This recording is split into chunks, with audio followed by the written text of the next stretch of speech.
نحمدہ ونصلی علی رسول الکریم اما بعد فاعوذ باللہ من الشیطان الرجیم بسم اللہ الرحمن الرحیم اہدنا الصراط المستقیم صراط الذین انعمت علیہم صدق اللہ المولانا العظیم الصلاۃ والسلام علیک یا سیدی یا رسول اللہ وعلی آلک واصحابک یا حبیب اللہ۔ انتہائی واجب الاحترام میرے ناظرین گرامی، آج ہم سورۃ الفاتحہ کی ان دو آیات اہدنا الصراط المستقیم صراط الذین انعمت علیہم کی تفسیر کو مختصر سے وقت کے اندر سیکھیں گے، اور آپ سے گزارش یہ بھی ہے کہ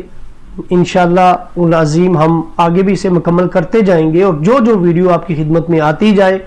اس کو آپ ضرور شیئر کریں تاکہ قرآن مجید کے اس نور کو ہم زیادہ سے زیادہ لوگوں تک پہنچائیں اور زیادہ سے زیادہ لوگ اس سے فیض یاب ہو سکیں۔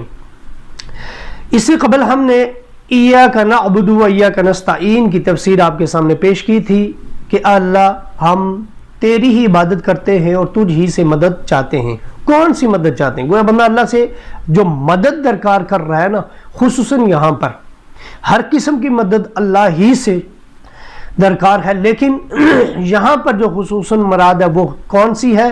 اہدنا الصراط المستقیم، سیدھے راستے کی دعا، سیدھے راستے پر قائم رہنے کی اور منزل مقصود تک پہنچانے کی دعا بندہ اللہ کی بارگاہ میں کرتا ہے اور اس سے مدد مانگتا ہے۔ اس کی کون سی مدد؟ ہدایت کی مدد۔